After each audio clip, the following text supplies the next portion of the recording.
Bien, mais écoutez, mesdames, messieurs, bonsoir et bienvenue pour cette réunion actionnaire consacrée au groupe Saint-Gobain. Saint-Gobain, un groupe que vous connaissez sans doute, dont vous avez entendu parler, un champion des matériaux de construction.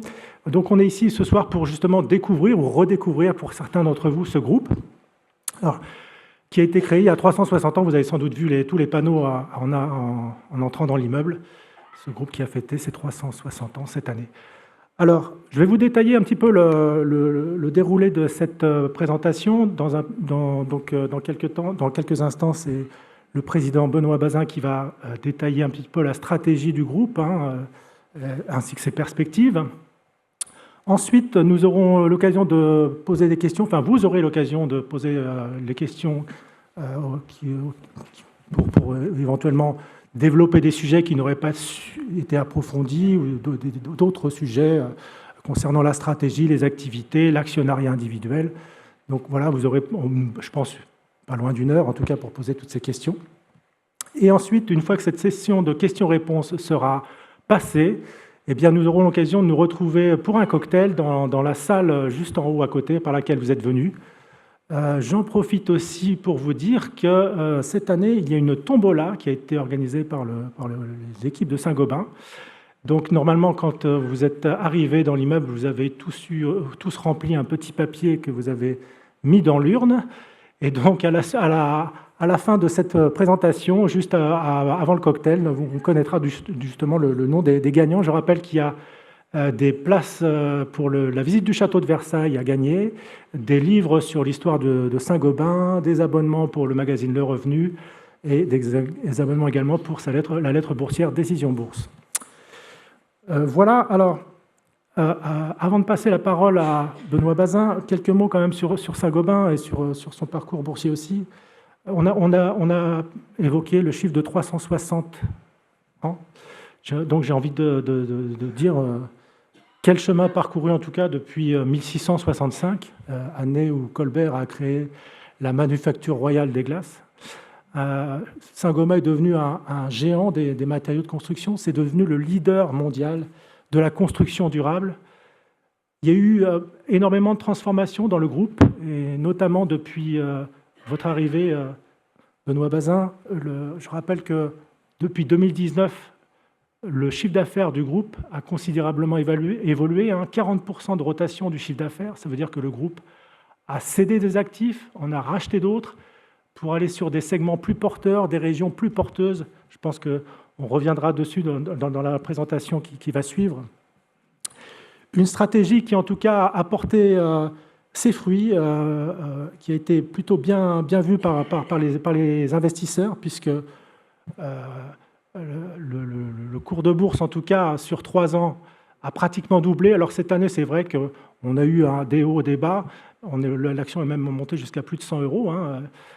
Mais donc, malgré le reflux du titre, l'action a presque doublé en 3 ans, c'est-à-dire qu'on a fait 4 fois plus que le CAC 40. Le CAC 40 a fait 25% de hausse sur 3 ans.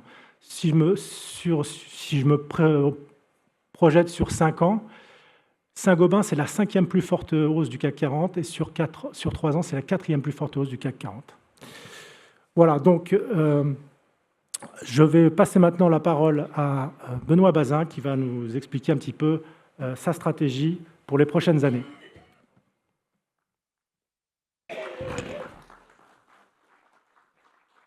Merci. Est-ce que vous m'entendez bien? Oui. Bonsoir mesdames, bonsoir messieurs, bienvenue à la Tour Saint-Gobain. Je sais que c'est une fin d'année un peu chargée, donc la date est un petit peu inhabituelle, mais vous avez peut-être justement plus de disponibilité d'esprit avant les fêtes de Noël pour écouter la stratégie de Saint-Gobain, et j'ai beaucoup de plaisir donc à échanger avec vous dans quelques instants. Je vais vous faire une présentation assez synthétique sur ce qu'est Saint-Gobain aujourd'hui, ce que nous avons fait depuis plusieurs années, et puis surtout quelles sont les perspectives pour les prochaines années. Saint-Gobain, c'est le leader mondial de la construction durable. Et alors, avant d'en parler plus en détail et en chiffres, je voudrais illustrer quelques-unes de nos réalisations, parce que nous sommes leaders de la construction, notamment tous les produits qu'on appelle ceux qui sont liés à l'enveloppe du bâtiment. C'est la toiture, les plafonds, la façade, la fenêtre, le sol, la cloison. Donc, tout ça, c'est l'enveloppe du bâtiment et nous y apportons des critères de performance énergétique, acoustique, qualité de l'air, confort visuel ou productivité de chantier. Voilà, en quelques mots, la stratégie de Saint-Gobain, c'est de faire tout ce qui est nécessaire à une bonne enveloppe des bâtiments et en extrapolant également aux infrastructures de la construction avec toutes ces caractéristiques sur l'enveloppe. Et quand on a une bonne enveloppe du bâtiment, sous toutes ses composantes, énergétique, acoustique, qualité de l'air, productivité sur un chantier pour l'installation et confort visuel, si je pense par exemple au confort dont on a besoin dans le bureau, c'est ça la stratégie véritablement de Saint-Gobain dans son offre de solutions, produits et services. Et ça, nous l'appliquons sur les marchés du résidentiel, du non-résidentiel et de l'infrastructure. Donc une illustration, par exemple, là c'est dans le marché de la rénovation, sur des bâtiments résidentiels en Allemagne, avec 13 solutions Saint-Gobain, donc 13 produits Saint-Gobain que nous avons mis en œuvre ensemble pour apporter de l'efficacité énergétique, une certaine esthétique sur les bâtiments à Düsseldorf. Un autre exemple dans une autre géographie, là aussi de solutions durables pour les marchés du résidentiel, c'est une résidence à Dubaï avec 18 solutions. Donc vous voyez que d'ores et déjà, je parle de solutions. Autrefois, Saint-Gobain vendait des produits un petit peu isolément. Et j'expliquerai un petit peu le parcours que nous avons fait. Et maintenant, étant notamment organisé par pays, un dirigeant de pays, dans son offre commerciale, il a l'ensemble de produits qu'il peut agencer dans un système, dans une façade, dans une enveloppe totale pour un bâtiment, dans le neuf comme dans la rénovation, les solutions Saint-Gobain avec naturellement des garanties de performance. Donc une autre illustration, ce sont ces résidences, là dans le bâtiment résidentiel neuf à Dubaï, dans une autre géographie, avec 18 solutions de Saint-Gobain. Ça, c'était une illustration en images sur le marché du résidentiel. Un autre exemple, cette fois-ci dans le non-résidentiel, les bâtiments qu'on peut appeler des bâtiments commerciaux ou des bâtiments non résidentiels comme un hôpital aux États-Unis, dans l'Ohio, où là, nous avons 8 produits différents, 8 solutions Saint-Gobain qui ont été mises en œuvre, des plafonds à la façade, le vitrage pour apporter confort intérieur sur cet hôpital. Puis un autre exemple, c'est une école, donc une université au Vietnam. Nous sommes très présents, là aussi, plusieurs solutions Saint-Gobain. Donc vous voyez un exemple auparavant dans le marché du résidentiel, rénovation et neuf. Là, nous sommes dans d'autres géographies, États-Unis, Asie au Vietnam, sur les marchés du non-résidentiel. Puis un troisième exemple, qui est peut-être moins naturel ou qui vient moins immédiatement à votre esprit quand vous pensez à Saint-Gobain, c'est le marché des infrastructures, tunnels, ponts. Saint-Gobain est aujourd'hui un fournisseur important de solutions sur ce type d'application. Ça peut être grâce à ce qu'on appelle la chimie de la construction, des solutions d'étanchéité dans un tunnel, des solutions d'adjuvants pour avoir des bétons spéciaux sur un tunnel, ou bien sur un pont. Donc là, des exemples en Égypte, ou bien un autre exemple à l'île Maurice, avec le travail sur l'étanchéité du pont, l'étanchéité à l'eau du pont sur donc un grand ouvrage d'art. Donc voilà un autre univers d'application du savoir-faire matériaux de Saint-Gobain, matériaux de construction, leader mondial de la construction durable. Ce ne sont pas que des bâtiments d'habitation, individuels ou collectifs, ça n'est pas que du neuf, c'est aussi de la rénovation, mais aussi tout un champ de développement, et j'y reviendrai dans notre stratégie sur les prochaines années, dans les marchés non résidentiels, et puis les applications d'infrastructures, typiquement ponts ou tunnels ou aéroports. Donc voilà, en images, je voulais commencer en images, quelques-unes des réalisations de Saint-Gobain des derniers mois dans des géographies assez différentes de l'Asie au Moyen-Orient, en Europe ou aux États-Unis. Donc aujourd'hui, Saint-Gobain, c'est le leader mondial de la construction durable avec un chiffre d'affaires un peu supérieur à 46 milliards d'euros.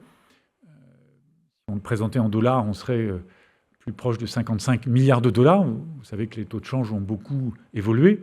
Donc le chiffre d'affaires du groupe a un petit peu stagné ces derniers temps, notamment parce qu'il y a un effet de change assez important sur les monnaies, l'euro s'étant assez sensiblement renforcé par rapport à tout un tas d'autres monnaies, États-Unis, mais également dans d'autres pays.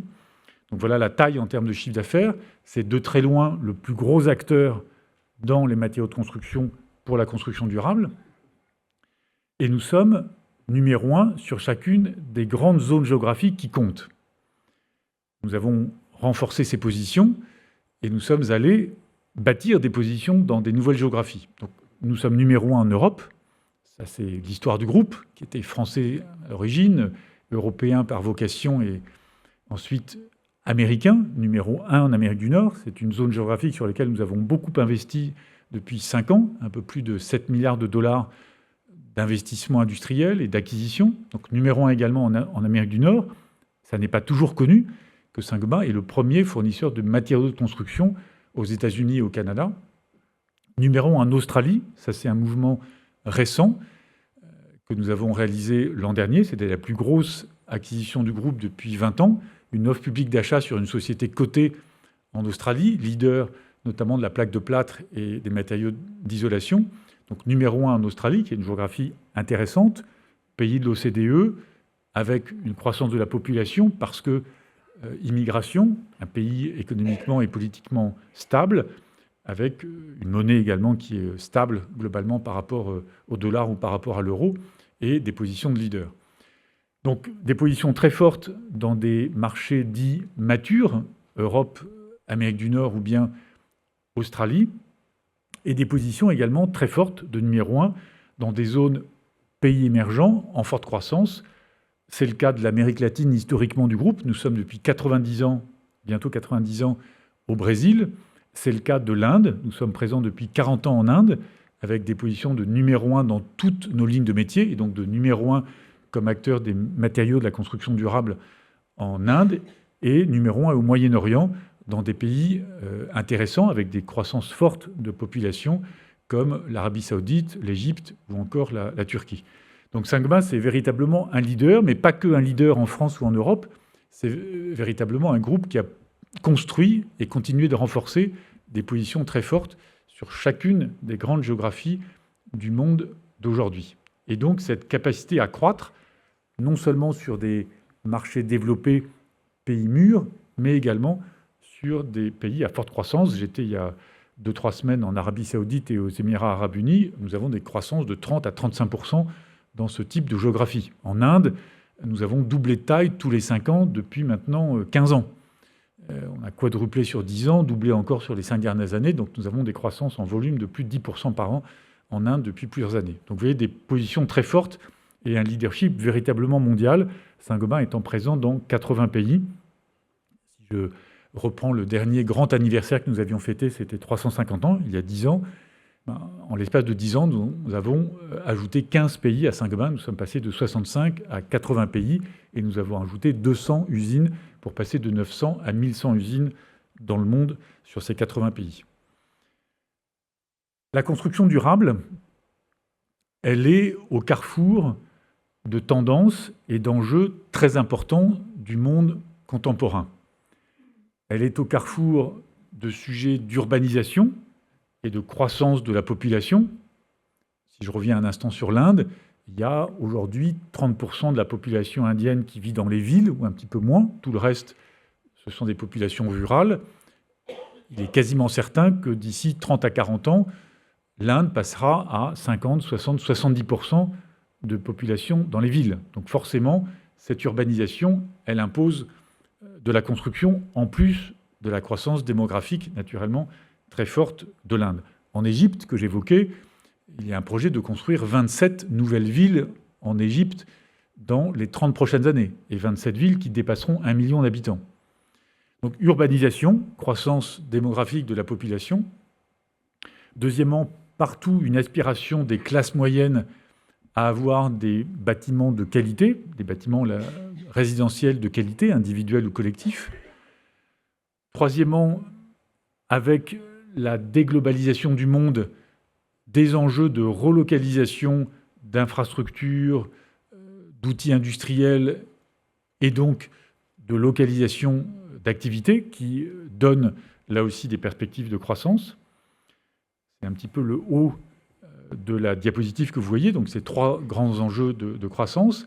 Et puis des enjeux liés au climat, naturellement la rénovation énergétique. Vous savez que le monde de la construction au sens large, depuis l'extraction des matériaux, la construction des bâtiments, la vie des bâtiments, l'énergie qu'on y dépense, l'air conditionné pour certains pays. La vie de l'ensemble de ces matériaux et des bâtiments, ça représente 35% des émissions de CO2 sur la planète.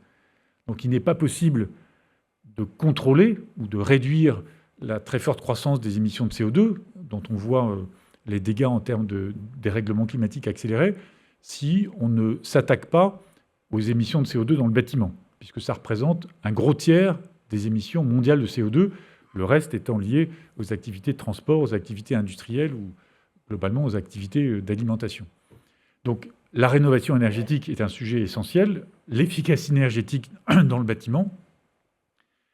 Dans un autre registre, naturellement, il va falloir adapter les bâtiments et les infrastructures aux effets du changement climatique, qui se produisent partout avec une fréquence accrue et une violence accrue. C'est vrai des tempêtes, c'est vrai des ouragans, c'est vrai des incendies, c'est vrai des inondations.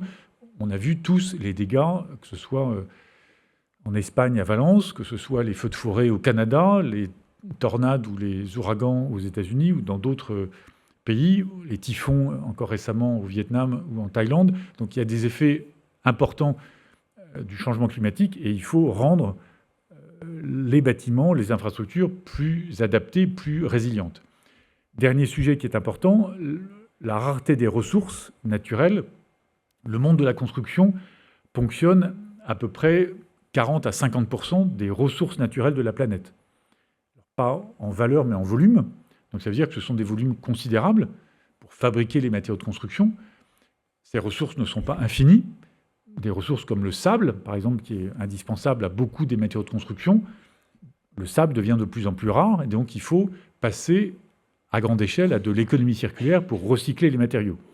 Donc on a un besoin très important de recycler les matériaux pour faire face à la rareté des ressources, et puis utiliser ces ressources plus intelligemment. Donc la construction durable, elle est portée dans sa dynamique d'innovation, de croissance, par ces grandes tendances du monde contemporain qui vont porter la croissance du groupe pendant plusieurs décennies, parce que certains pays se sont engagés à atteindre la neutralité carbone en 2040, en 2050, la Chine en 2060, l'Inde en 2070. Donc il y a plusieurs décennies de travail pour véritablement apporter les bonnes réponses à ces enjeux de la construction, à la fois en termes de bien-être des populations, de croissance démographique, et puis de responsabilité vis-à-vis des changements climatiques ou d'adaptation vis-à-vis du changement climatique. Face à ces grands enjeux de la construction durable, qui sont des enjeux vitaux du monde contemporain, Saint-Gobain est le seul fournisseur qui a les solutions complètes pour le bâtiment et les infrastructures. Des solutions extérieures, je l'évoquais tout à l'heure, de toiture, de revêtement de façade, de vitrage. Des solutions intérieures, de plaques de plâtre pour les cloisons, d'isolation, de plafond. Des solutions pour la chimie de la construction, que ce soit les sujets d'étanchéité, les sujets d'enduit de façade pour faire de l'isolation par l'extérieur, des sujets d'adhésifs aussi. On a de plus en plus de matériaux qui sont collés dans le bâtiment, comme dans d'autres applications d'ailleurs industrielles. Également des adjuvants pour le béton. Le béton, le ciment sont des émetteurs très importants de CO2 dans le monde de la construction. Saint-Gobain a un savoir-faire d'adjuvants pour décarboner le béton, d'additifs pour, là aussi, améliorer la performance environnementale du ciment. Donc des solutions pour la chimie de la construction qui apportent de la performance et de la durabilité aux matériaux de construction. On fait par exemple du renforcement de produits de toiture, on fait du renforcement de plaques de plâtre avec tout un tas de produits de la chimie de la construction. Et puis des solutions de chantier et de négoce pour être au plus près des artisans. C'est ce que vous connaissez bien en France, avec notamment les enseignes Point P, les enseignes CDO, qui sont au contact de 400 à 500 000 artisans de la Fédération française du bâtiment, de la CAPEB, qui est l'organisme qui regroupe tous les artisans en France, et donc qui sont à même de proposer et de mettre en œuvre les meilleures solutions possibles, que ce soit sur du neuf, que ce soit sur de la rénovation énergétique d'une maison individuelle, que ce soit pour répondre à ce qu'on appelle le décret tertiaire en France, qui impose pour toutes les surfaces commerciales de plus de 1000 m² de baisser de 40% la consommation énergétique entre 2020 et 2030. Donc Saint-Gobain est véritablement le fournisseur de référence qui donne le là, qui est le chef de file en termes de solutions complètes pour le bâtiment et les infrastructures. Peut-être un regard rétrospectif sur le plan que nous avions lancé en 2021, et je sais que certains d'entre vous l'ont suivi au fil du temps. Nous avions lancé un plan stratégique et financier que nous avons appelé Grow and Impact, croissance et impact, mesurer l'impact positif de nos solutions, qu'est-ce qu'on apporte comme bien-être en termes de bien-être énergétique dans une maison bien isolée, de bien-être acoustique dans une salle de classe, de productivité sur un chantier quand on apporte avec notre distribution et notre négoce toutes les solutions pour un artisan. Ça, c'était la mesure de l'impact. Évidemment, plus il y a un impact positif, plus on a de croissance et on rentre dans ce cercle vertueux. Et plus on a de croissance, plus on apporte un impact positif au bâtiment. Donc, c'était ce plan Grow and Impact qui nous a mené pendant 5 ans, de 2021 à 2025. Et au-delà des réalisations stratégiques sur lesquelles je reviendrai, nous avons dépassé tous les objectifs financiers que nous nous sommes donnés en 2021, que ce soit sur l'évolution du chiffre d'affaires, vous l'évoquiez tout à l'heure, la marge d'exploitation, avec un objectif de passer de 7%, qui était la marge historique du groupe pendant 10 ans, entre 2010 et 2009 et 2018. Nous sommes passés à quasiment 11% de marge d'exploitation. Le taux de conversion du cash flow libre, donc le cash flow libre du groupe, il a été multiplié par 3. Le résultat net courant par action, il a été multiplié par 2. Et puis le retour sur capitaux, il a gagné un peu plus de 3,5 points entre 2018 et 2024. Donc véritablement un changement de palier sur la performance du groupe. Et tout ça a permis un retour important à l'actionnaire de 1,5 milliard en moyenne annuelle entre dividendes et rachat d'actions. Donc tous les objectifs financiers de 2021 ont été atteints. Et ça s'est fait avec deux grandes thématiques. Premièrement, une réorganisation du groupe qui s'est faite rapidement en 2019 d'un groupe qui était vertical par ligne de produit mondiale, l'organiser par pays, donc de façon plus horizontale, avec des dirigeants de pays qui avaient et qui ont l'intégralité des produits de Saint-Gobain sous la main, et donc ils sont capables de vendre non plus 1 mètre carré de vitrage, 1 mètre carré de plaque de plâtre ou 1 mètre cube d'isolation, mais une solution complète. Autrefois, les lignes de produits étaient gérées depuis Paris en centrale et en verticale, et maintenant, nous avons des directeurs, directrices générales de pays qui ont l'intégralité de l'offre sous la main. Et donc, si on prend notre polonaise, par exemple, Joanna Cink, elle est polonaise en Pologne, puisque 90% de nos dirigeants sont natifs de leur pays. Monsieur Nguyen au Vietnam, qui est vietnamien pour le Vietnam, monsieur Marco Corrales, qui est mexicain au Mexique, et ils ont l'ensemble de l'offre de Saint-Gobain sous la main, ce qui permet de gagner beaucoup en valeur et d'avoir une présence beaucoup plus forte vis-à-vis des clients et une proximité locale, naturellement, bien plus importante, puisque, là encore, cette organisation par pays est très pertinente pour nos métiers. On ne construit pas au Vietnam comme au Canada, en Argentine comme en Norvège, donc les produits ne voyagent pas, nos usines sont très locales. J'évoquais le nombre 1100 tout à l'heure. Nous avons des clients locaux, des modes constructifs locaux, des usines locales, et donc c'était très pertinent de s'organiser par pays. Donc c'était une des 2 importantes thématiques, l'organisation du groupe par pays. La deuxième a été de faire évoluer le périmètre du groupe, ce que vous évoquiez tout à l'heure en introduction, puisque 40% du groupe, en termes de chiffre d'affaires, a été renouvelé, avec 10 milliards qui a été cédé de chiffre d'affaires d'activités périphériques éloignées de la stratégie du groupe et de la performance financière attendue, et puis un peu plus de 7 milliards d'euros de chiffre d'affaires acquis, là aussi parfaitement aligné avec la stratégie du groupe, bien évidemment. Ce faisant, nous avons aussi fait évoluer la présence géographique du groupe. Jusqu'en 2018, le groupe était à 70% de son chiffre d'affaires en Europe de l'Ouest et à peu près 58 à 60% de ses résultats. L'an dernier, nous avions 50% de notre chiffre d'affaires en Europe de l'Ouest, 22% en Amérique du Nord et une petite trentaine de pourcents en Asie et pays émergents. Et surtout, nous avons complètement rééquilibré les résultats du groupe. L'Europe de l'Ouest a un petit peu grossi son résultat. Ça fait 1/3 du résultat du groupe et non plus 60% comme auparavant. Et nous avons un gros tiers en Amérique du Nord et un tiers en Asie et pays émergents. Donc aujourd'hui, on a un groupe qui, en termes de maturité de ses résultats, de qualité de ses résultats, d'équilibre de ses résultats, est beaucoup plus fort puisque nous avons un tiers sur les 3 grandes zones, Europe, Amérique du Nord, Asie. Donc voilà l'évolution du groupe au plan organisationnel par pays et stratégique dans l'évolution de sa présence géographique et de son portefeuille, avec un groupe donc, qui est considérablement plus fort et plus résilient qu'il n'était il y a une dizaine d'années. Ça s'est fait effectivement avec beaucoup d'acquisitions, comme je l'évoquais. c'est de l'ordre de 125 ou 130 acquisitions sur les 5 dernières années. Une centaine de cessions également. Et ces acquisitions ont été créatrices de valeur, quelquefois même plus tôt que prévu. Notre acquisition, par exemple, en 2020, dans la plaque de plâtre aux États-Unis, où nous avons doublé notre taille dans la plaque de plâtre aux États-Unis. On a créé de la valeur dès la 2e année.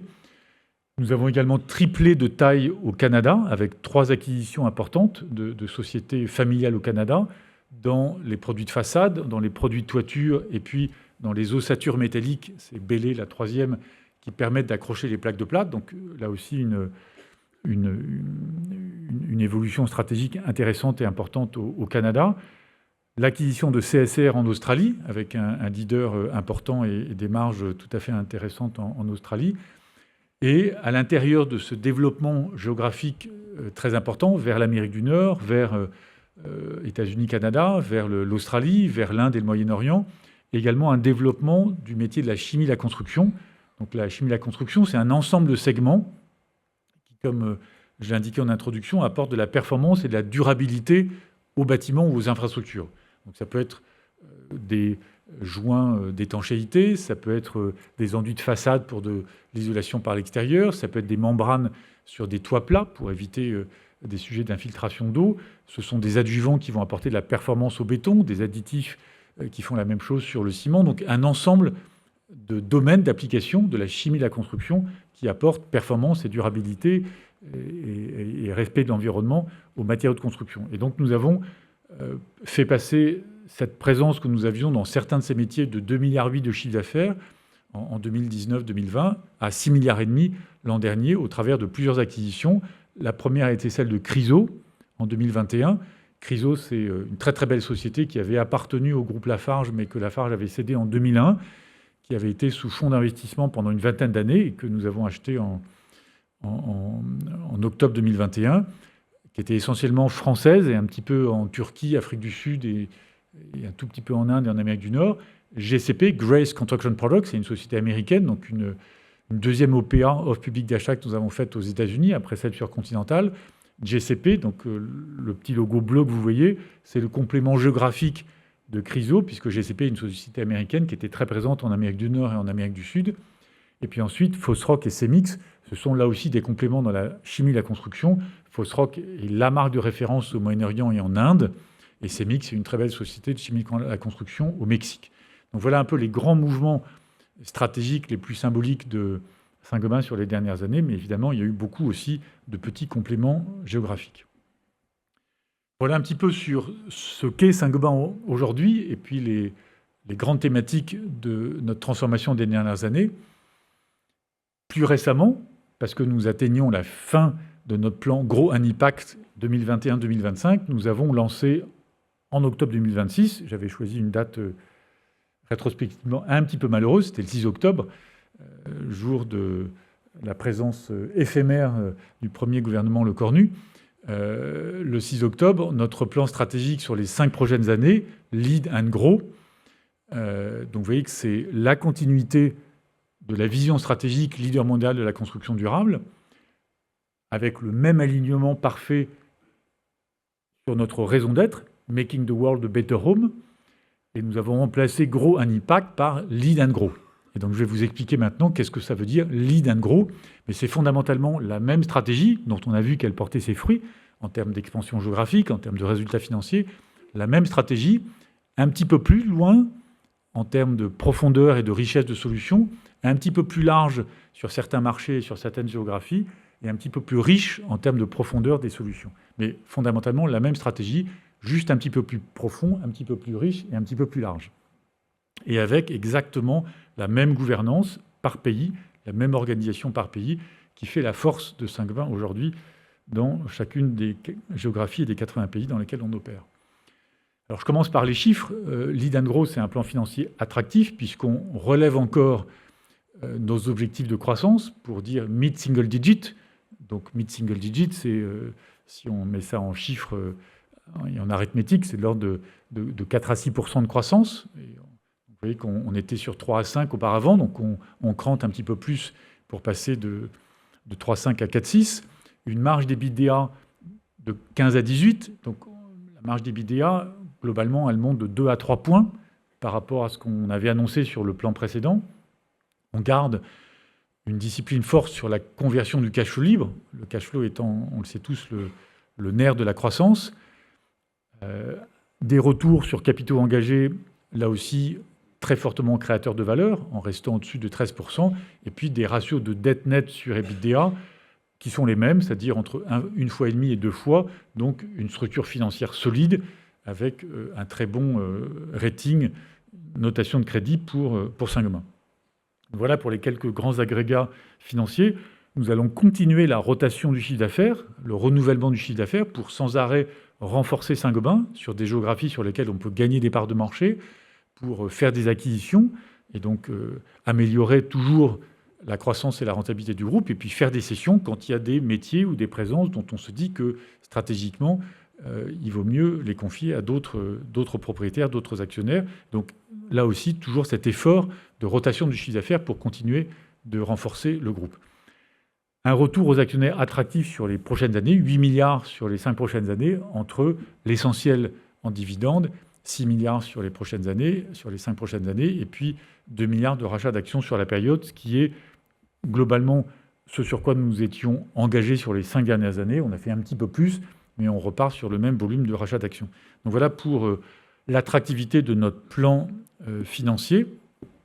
En termes d'évolution géographique, comme je l'indiquais, nous allons continuer. Vous voyez qu'avant la transformation des dernières années, nous étions globalement à 70% en Europe de l'Ouest. Aujourd'hui, selon le taux de change, c'est de l'ordre de 50-51%, et 50% sur Asie et pays émergents. Et nous visons d'être globalement à 25-30% en Amérique du Nord de chiffre d'affaires sur le long terme, 30 à 35% en Asie et géographie à forte croissance, pays émergents, et puis 40 à 45% en Europe de l'Ouest.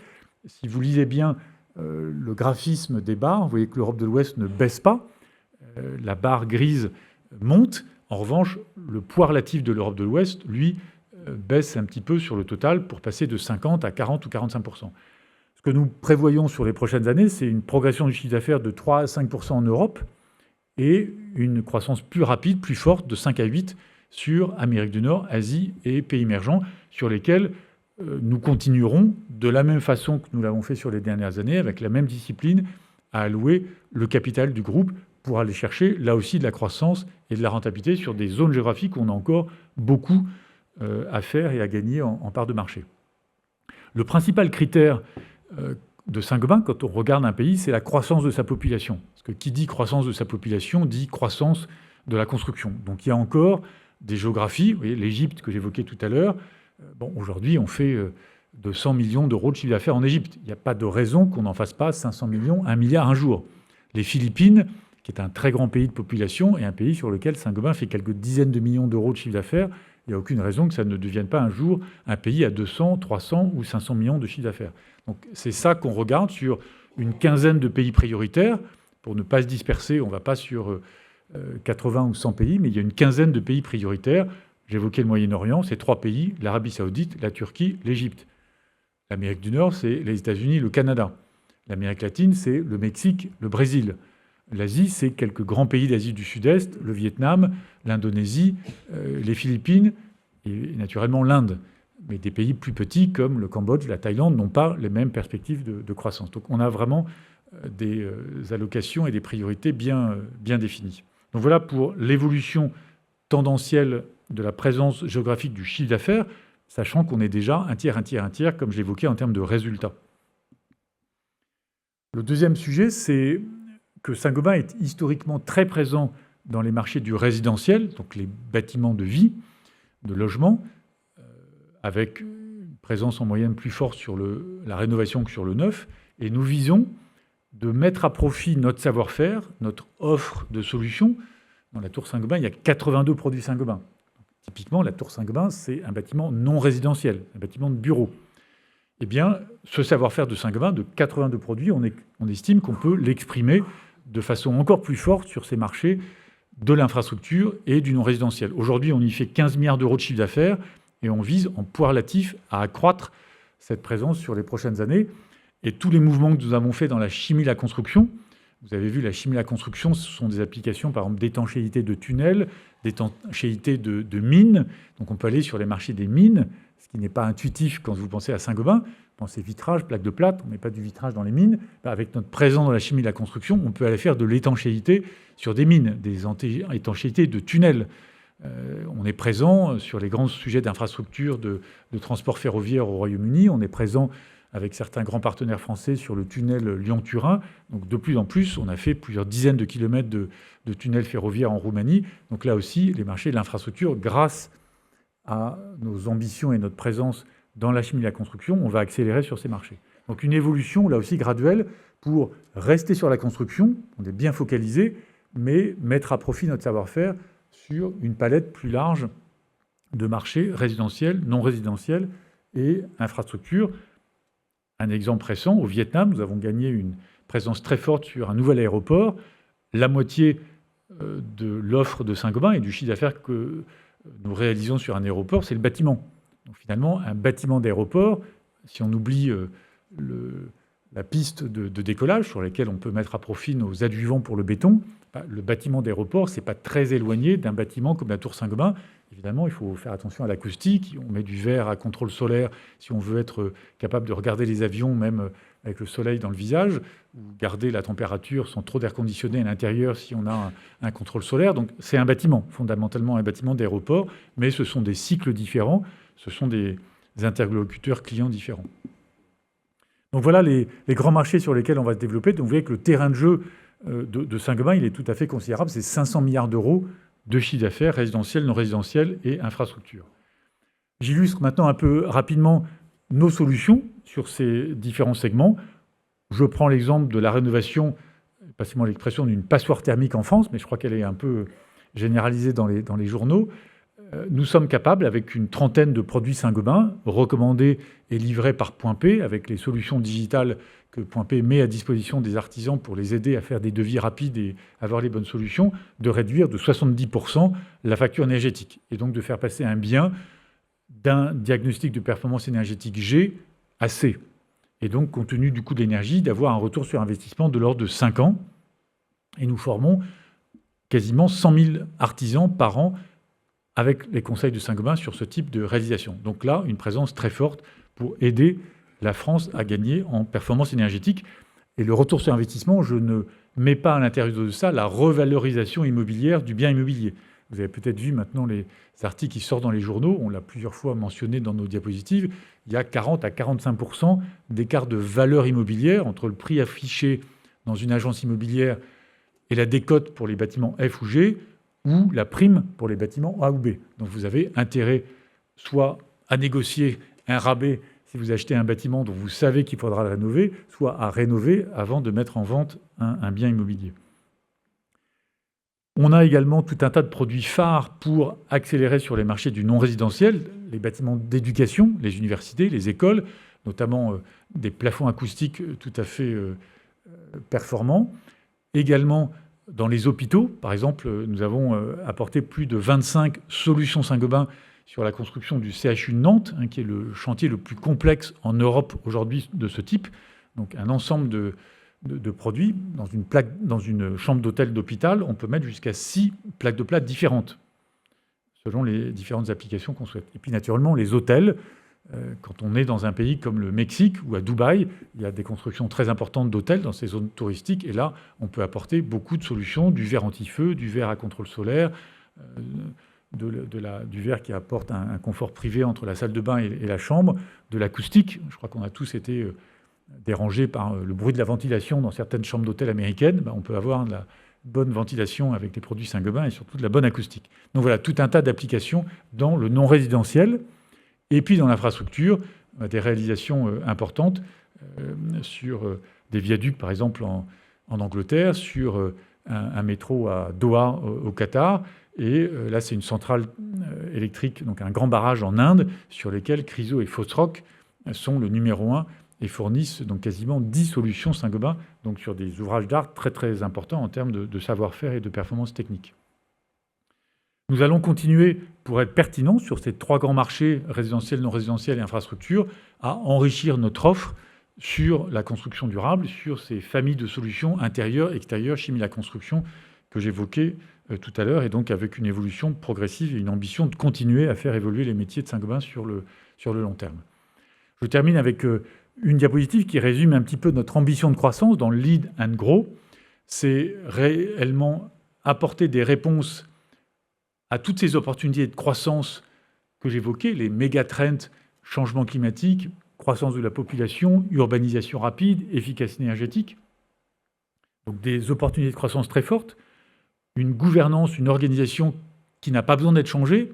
Elle est en place depuis maintenant 6 ans, elle fonctionne.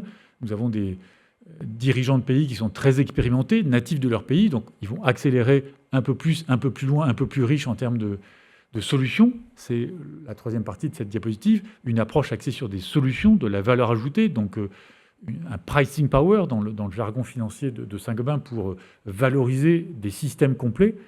Et puis tout ça en allant sur des terrains de jeu, des terrains de croissance au-delà du résidentiel, vers le non-résidentiel et les infrastructures. Donc voilà, véritablement, une ambition de croissance, de rentabilité, une organisation robuste et bien établie. Et donc moi, je suis très confiant que cette trajectoire Lead and Grow, ce plan stratégique, va être fortement de créateur de valeur pour nos actionnaires et pour toutes les parties prenantes, et que nous allons pouvoir continuer à faire progresser les résultats de Saint-Gobain, la reconnaissance par nos clients de la performance de nos solutions, et puis naturellement que ça se traduise par quelque chose d'attractif pour nos actionnaires, comme nous avons pu le réaliser depuis plusieurs années. Vous le rappeliez gentiment en introduction. Donc vous voyez la performance de Saint-Gobain, c'est 16% par an de croissance de dividendes depuis 2021. C'est une action multipliée par 3, donc largement au-dessus du CAC 40, et un rendement total pour l'actionnaire de l'ordre de 20% par an depuis 2019. Voilà. Merci beaucoup pour votre attention, et nous avons maintenant du temps pour répondre à toutes vos questions. Merci. Merci Benoît Bazin pour cette présentation enrichissante. C'est bien qu'à chaque fois, on apprend toujours plus sur Saint-Gobain. C'est toujours intéressant. En tout cas, je vais vous maintenant laisser la parole. On va vous demander de bien lever votre main pour que les hôtesses puissent vous passer un micro. Alors, il y a un monsieur là déjà, et ensuite, ce sera vous, monsieur. Voilà, c'est ça. Allez-y, monsieur. Allez-y. Est-ce que vous entendez la question? Il faut peut-être appuyer sur le micro, hein. Il y a un bouton, c'est ça?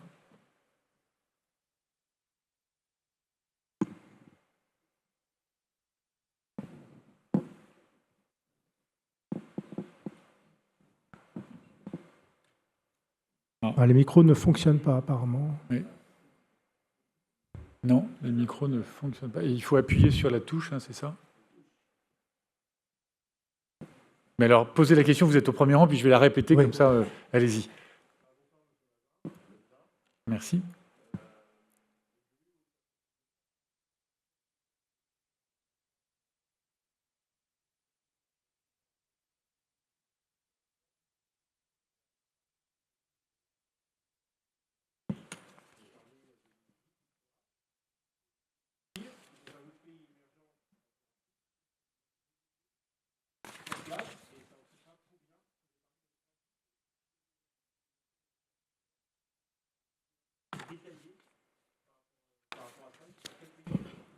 Donc la question, c'est de revenir sur les perspectives de croissance, 3 à 5% sur l'Europe de l'Ouest, 5 à 8 sur Amérique du Nord, Asie et pays émergents, et notamment donc, sur quel pays, et notamment au sein de l'Afrique, sur quel pays.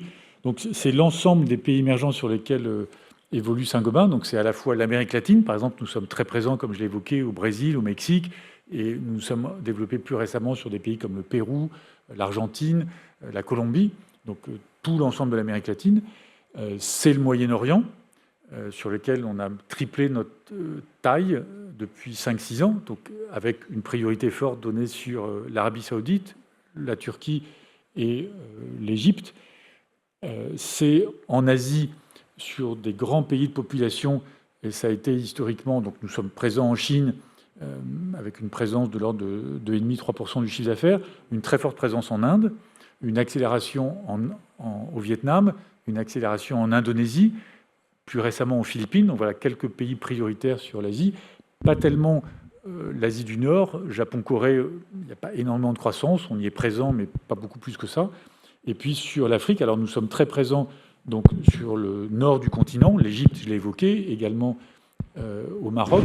Nous sommes très présents en Afrique subsaharienne, sur l'Afrique du Sud, et au total sur une petite quinzaine de pays en remontant, donc Côte d'Ivoire, Ghana, Sénégal, également Kenya, Éthiopie. Donc tous ces pays-là, nous nous développons, et notamment les mouvements de la chimie de la construction que nous avons menés ces dernières années nous permettent d'être plus pertinents encore, parce que dans ces pays, c'est souvent les investissements d'infrastructures qui commencent, avant d'arriver sur des produits plus sophistiqués de verre à contrôle solaire ou de plaques de plate. Et donc la chimie de la construction va nous permettre d'améliorer notre présence. Donc on y fait déjà plusieurs centaines de millions d'euros de chiffre d'affaires, et on a une ambition forte sur ces pays, en étant là aussi localisé avec des dirigeants dans les différents pays d'Afrique de l'Ouest ou d'Afrique subsaharienne. Donc l'Afrique fait complètement partie de cette trajectoire. Voilà. Merci. Monsieur Bazin, oui. D'abord, merci beaucoup pour cette remarquable présentation. On voit des perspectives, on voit des développements géographiques, on voit plein de choses. Je voudrais poser deux questions. La première autour du secteur automobile, parce que je crois que vous y êtes encore. Le secteur automobile qui ne va pas très bien. Il y a les Chinois qui sont là. Je ne sais pas où vous en êtes d'ailleurs avec eux. Si vous pouvez nous faire quelques commentaires. Vous aviez parlé à un moment de recentrage stratégique, n'est-ce pas, avec Securit, avec Glass Drive, avec France Pare-Brise, etc. Est-ce que vous pouvez nous dire un peu où vous en êtes sur ce secteur-là? Et deuxièmement, c'est autour de l'intelligence artificielle qui, j'imagine, vous pourriez nous faire quelques commentaires, j'imagine qu'elle va beaucoup vous aider dans la recherche et le développement et dans d'autres optimisations, mais en même temps, et on parle encore aujourd'hui de suppression massive d'emplois avec cette intelligence artificielle, est-ce que vous pourriez nous faire quelques commentaires et comment vous formez vos équipes aussi là-dessus? Voilà. Merci. Alors, sur la première question, nous avons effectivement une activité qui fait de l'ordre de 6 à 7% du chiffre d'affaires du groupe sur le verre automobile, sur lequel on profite de tout le savoir-faire verrier de Saint-Gobain, et notamment le savoir-faire de dépôt de couches pour apporter des performances au vitrage, sur le bâtiment comme sur l'automobile. C'est une activité qui va bien dans le groupe, qui cette année va finir l'année en croissance. C'est de l'ordre de 2 à 3%, mais enfin c'est mieux que le marché automobile. C'est une présence mondiale. Nous sommes au Mexique pour les constructeurs au Mexique et sur le sud des États-Unis, au Brésil, donc en Amérique latine. Nous sommes en Europe, et le numéro 1 en Europe, et nous sommes en Inde, en Thaïlande, en Corée et en Chine. Donc on est nettement plus rentable que ce que vous pouvez voir sur des grands équipementiers automobiles, voire des grandes sociétés françaises dans l'essentiel du métier dans le monde automobile, sans être plus explicite sur les noms auxquels on peut penser. Donc c'est une activité qui est bien rentable chez Saint-Gobain, notamment parce que depuis plusieurs années, on a développé une stratégie de valeur et non pas de volume. Et on a tiré parti de notre savoir-faire de dépôt de couches pour aller très vite sur tous les vitrages un peu spéciaux qu'il faut pour le véhicule électrique. Le véhicule électrique, il a en général une surface vitrée plus importante qu'un véhicule thermique.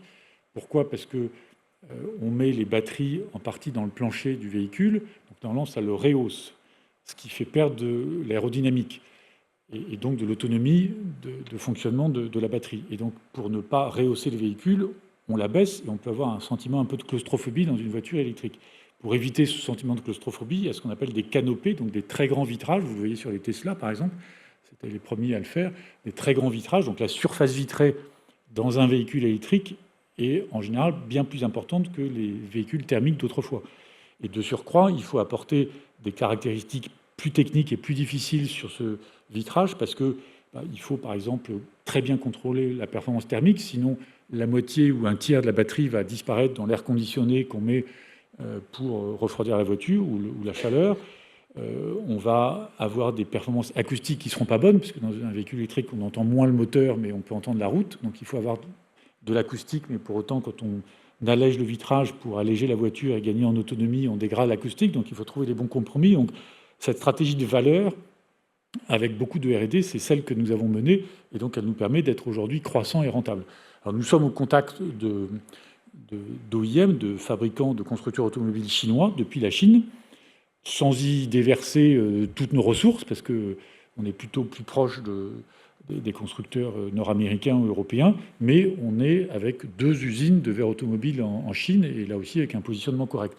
Donc il y a au total dans le monde 4 fournisseurs de verre automobile, 2 japonais, mais j'allais dire 1,5, parce qu'en fait, il y en a un qui est vraiment en perte de vitesse et en difficulté, et puis un concurrent chinois. Donc il y a véritablement 2-3 acteurs dans le verre automobile. Donc c'est une activité qui va bien, sur laquelle il n'y a pas de réflexion stratégique aujourd'hui, même s'il n'y a pas de tabou pour se dire est-ce que dans 5 ans, dans 10 ans, il faut réfléchir différemment. Donc il y a eu des rumeurs dont je n'étais pas à l'origine il y a 1 an ou 1 an et demi sur ce sujet-là. Il n'y a pas de projet ou de process particulier sur le verre automobile. C'est un savoir-faire d'innovation vitrage qui est un savoir-faire unique de Saint-Gobain et sur lequel aujourd'hui on est plutôt bien positionné.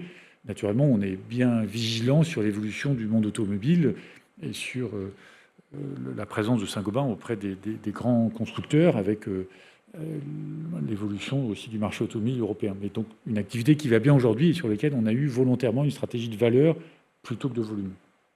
Votre deuxième question sur l'intelligence artificielle, c'est naturellement un sujet qu'on a pris maintenant depuis 3-4 ans.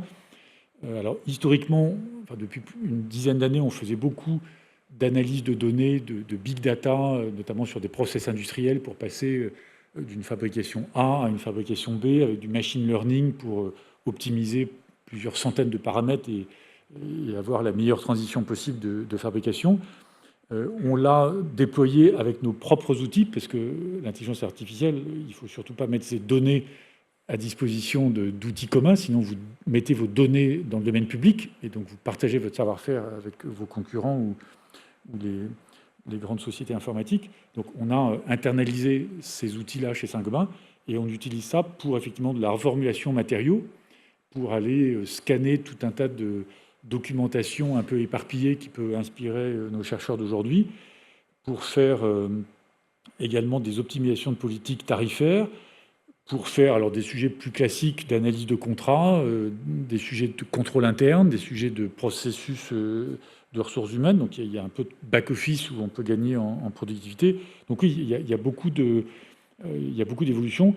On a des projets aussi pour rendre nos agences de négoce plus intelligentes, mais on n'est pas dans le volet suppression d'emplois que vous évoquiez, on est beaucoup plus dans le volet assistance, rendre nos équipes plus performantes, économiser du temps, avoir de la valeur ajoutée, aider nos vendeurs dans les points de négoce pour avoir des vendeurs assistés sur l'ensemble de l'offre plutôt qu'un outil d'intelligence artificielle qui remplacerait des équipes. Mais oui, c'est un univers sur lequel on avance assez vite.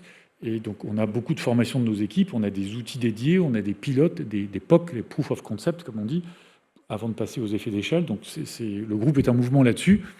On n'est pas en retard, pas en avance, mais on a des initiatives un peu partout dans le monde et sur les différentes géographies. Juste peut-être pour rester sur cette thématique, j'ai cru voir que Saint-Gobain intervenait sur les data centers. Oui. Est-ce que c'est un relais de croissance intéressant, alors, justement? Effectivement, dans les bâtiments non résidentiels que j'évoquais, le domaine des data centers est un domaine sur lequel il y a beaucoup d'évolution et sur lequel nous sommes très pertinents pour faire tout un tas de produits. Ça peut être des plafonds techniques au-dessus desquels on fait passer tout un tas de gaines de matériaux. Ça peut être des sols antistatiques avec notre chimie la construction. Évidemment, tous les sujets anti-feu. Donc oui, Saint-Gobain est considéré, d'ailleurs c'était une étude de Morgan Stanley qui avait été publiée en juillet dernier, une étude tous azimuts sur quels sont les fournisseurs d'équipements ou de matériaux pertinents pour les data centers. Donc, il y avait, pour les sociétés françaises qu'on connaît bien, Schneider Electric, il y avait IBM, il y avait Nvidia pour les puces, que nous ne faisons pas évidemment. Et dans les matériaux de construction, c'est Saint-Gobain qui ressortait en premier et de loin. Il y avait 34 à 36% de mémoire des propriétaires ou constructeurs de data centers qui citaient spontanément Saint-Gobain. Le deuxième fournisseur de matériaux était à 16% et le troisième à 14%. Donc on était 2 fois au-dessus du... Donc c'est un domaine dans lequel on fait... alors ça ne fait pas 10% du chiffre d'affaires du groupe, mais on est sur plusieurs centaines de millions d'euros. En Arabie Saoudite, où j'étais il y a quelques mois, on a déjà construit 3 data centers. Donc on a des équipes aussi qui se coordonnent entre grands donneurs d'ordre. On a des grands contracteurs irlandais qui construisent les data centers. On a été évidemment parlé à Microsoft aux États-Unis. Donc on a une coordination en gestion de grands comptes, à la fois des clients et puis de notre offre pour être le plus pertinent possible sur les grands data centers. Très bien, merci. Une question à droite, monsieur. Bonsoir. Question sur le marché franco-français. J'accompagne beaucoup d'entrepreneurs qui veulent vendre leur entreprise. C'est un sujet énorme puisque y a des dizaines de milliers d'entreprises du BTP donc vos clients qui sont impactés, qui ont des problématiques pour céder leur entreprise. Et je me posais la question si vous avez prévu d'accompagner d'une manière ou d'une autre, que ce soit la cession ou la reprise de ce genre d'entreprise, comme par exemple Michelin ou Engie font en facilitant des prêts, par exemple, aux repreneurs dans des activités qui sont consommateurs de leurs propres produits, on va dire. Alors, non, pas directement, ça on ne le fait pas.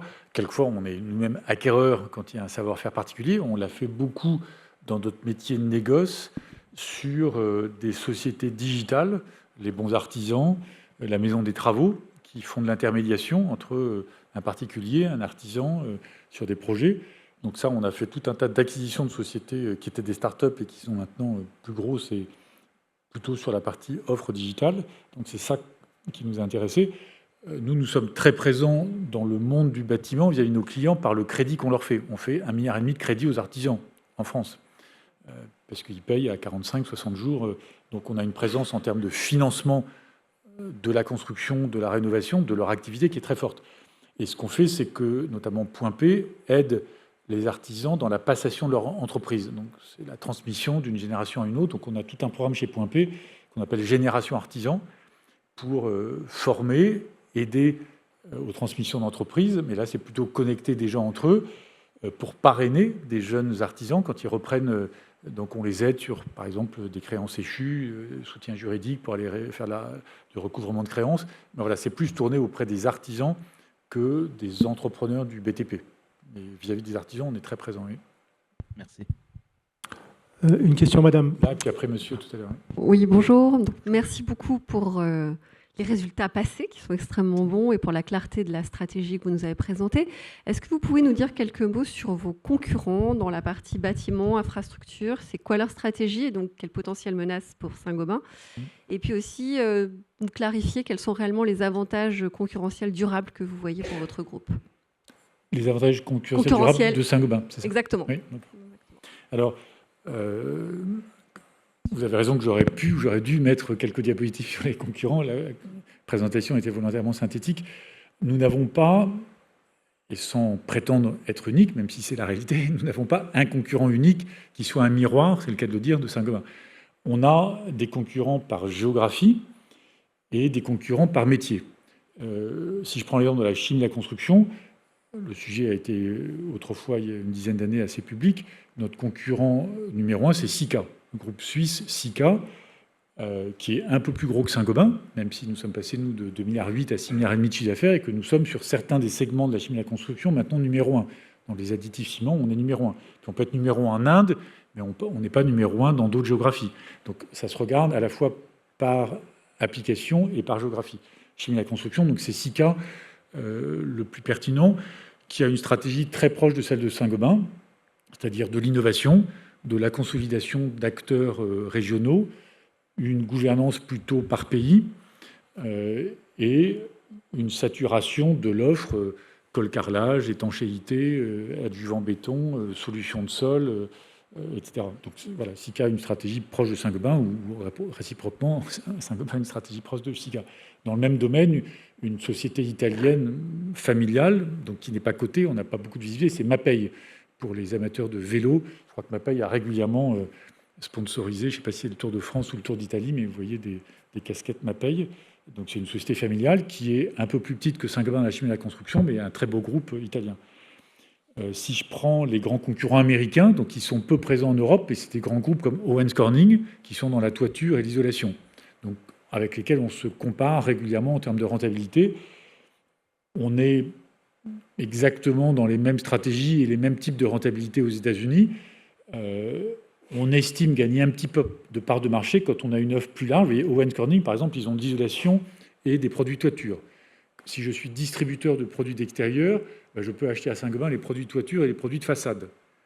Ça ne veut pas dire qu'on gagne à chaque fois, mais on peut dire, vous voyez, on peut nous faire l'agencement de couleurs. Si vous avez un toit gris-bleu, vous allez avoir envie d'avoir des clins de façade bleu-gris ou gris-bleu. On peut vous offrir ça avec la garantie de couleur. Owens Corning peut dire, vous allez trouver un autre concurrent pour les clins de façade qui sera à peu près la même chose, mais vous n'avez pas la même garantie de performance. En sens inverse, ils sont dans l'isolation, mais ils ne sont pas dans la plaque de plâtre. Nous, on est dans l'isolation, plus petit, mais on peut offrir... Donc voilà, on essaye de jouer sur la largeur de gamme vis-à-vis de concurrents américains comme Owens Corning.